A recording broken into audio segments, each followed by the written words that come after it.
આજે 1400 અબજ ડોલરનું એપલનું રેવન્યુ છે, which is more than the GDP of 170 countries. 170 દેશના જીડીપી કરતા વધારે છે.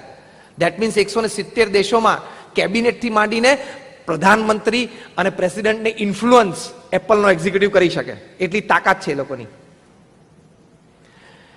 દર સેકન્ડે 10 આઈફોન વેચાય છે પૃથ્વી ઉપર, એવરી સેકન્ડ. આપણે આ કથા શરૂ કરીને એટલે ખાલી આઈફોનની વાત શરૂ કરીને એમાં 500 વેચાઈ ગયા. પૃથ્વી ઉપર જેટલા આઈફોન વેચાયા છે બધાનો ઢગલો ભેગો કરે તો આઈફિલ ટાવર કરતા ઊંચો છે. આઈપેડ આપ્યું, આઈપોડ આપ્યું, આઈક્લાઉડ આપ્યું. એ સ્ટીવ જોબ્સ એ 56 વર્ષની ઉંમરે કેન્સરથી મૃત્યુ પામ્યા. પછી એમનું જીવન ચરિત્ર એમના ખાસ મિત્ર નિક બિલ્ટને લખેલું છે. એની સાથે કો ઓથર છે ક્રિસ એન્ડરસન. આ પુસ્તકમાં એમને એક પ્રસંગ લખ્યો છે. નિક બિલ્ટન પોતે ન્યુયોર્ક ટાઈમ્સના બહુ સારા સિનિયર પત્રકાર હતા અને સ્ટીવ જોબ્સ સાથે નાનપણની મિત્રતા હતી. એમણે આઈપેડ ફેલ ગયું છે એવું આર્ટિકલ ન્યુયોર્ક ટાઈમ્સમાં લખ્યો. એટલે ઇમિડિયેટલી સ્ટીવ જોબ્સે ફોન કર્યો કે તું મને મળવા આવ. મળવા આવે એટલે સ્ટીવ જોબ્સે એમને બધા સ્ટેટિસ્ટિક્સ દેખાડ્યા. પછી મેં કે નિક બિલ્ટન લખ્યું, પછી મને બહુ ખીજાણા અને એકચ્યુઅલી શબ્દ એમને એવો વાપરે છે, હી ચૂડ મી આઉટ, આમ ચાવી નાખી દીધો મને. નિક બિલ્ટન લખ્યું છે. પછી નિક બિલ્ટન લખે છે, નાઉ લિસન વેરી કેરફુલી, કે મેં સ્ટીવ જોબ્સને પૂછ્યું કે સ્ટીવ, તારા સંતાનો કયો આઈફોન યુઝ કરે છે? Which iPhones do your children use? એટલે સ્ટીવ જોબ્સે કહ્યું કે મારા સંતાનોના હાથમાં મેં હજી આઈફોન આપ્યો નથી. આ જીવન ચરિત્રમાં લખેલી વાત છે. સ્ટીવ જોબ્સનું નામનું જીવન, કારણ કે એ નામ જ મોટું બ્રાન્ડ નેમ છે. નિક બિલ્ટને કહ્યું મારા હાથમાંથી પેન છટકી ગઈ. કે ખરેખર? તો સ્ટીવ જોબ્સે કહ્યું હા. નિક બિલ્ટને પૂછ્યું કેમ?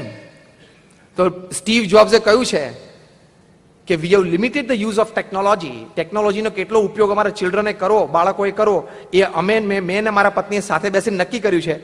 આ ડેમન એટલે આની જે તાકાત છે મારા દીકરાનું ભવિષ્ય બગાડવાની, એ તાકાત તો મેં સર્જી છે ને આનામાં. એટલે મને ખબર છે કે આમાં કેટલી તાકાત છે કે બાળકોને નાની ઉંમરે મેચ્યોરિટી પહેલા તમે ફોન ઉપર નેટ આપો, તેનું ભવિષ્ય કેટલું બરબાદ થઈ શકે છે મને ખબર છે. અને થાય છે ને અત્યારે બ્લુ વેલ ગેમમાં,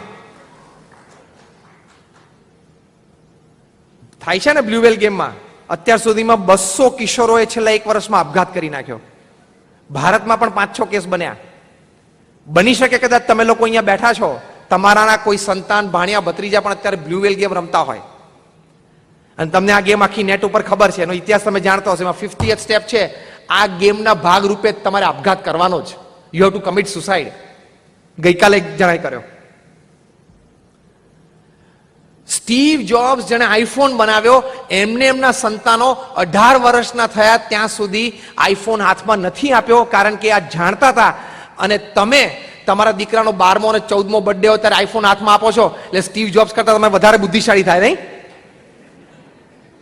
સ્ટીવ જોબ્સને સમજણ નહોતી પડતી, તમને બહુ પડે છે એમ? યુ આર અ ફૂલ. તમે મૂર્ખ છો. તમારા સંતાનોના હાથમાં સ્માર્ટફોન આપવાની જરૂર જ નથી. એમાં કઈ તમારી ક્રેડિટ વધી નથી જતી. તમે માનો છો કે મારી credit, you know my children uses iPhones. 12 વર્ષના છે મેં આઈફોન ગિફ્ટમાં આપ્યો બીકોઝ ઇઝ 12th બર્થડે. તું તારો છોકરો બે મરી જશો. ઇનક્રેડિબલ લાઈફ માટે આ સૂત્ર યાદ રાખજો કે જ્યાં સુધી તમારા સંતાનો મેચ્યોર એજમાં ના આવે ત્યાં સુધી ટેકનોલોજી રિસ્ટ્રિક્ટ કરજો.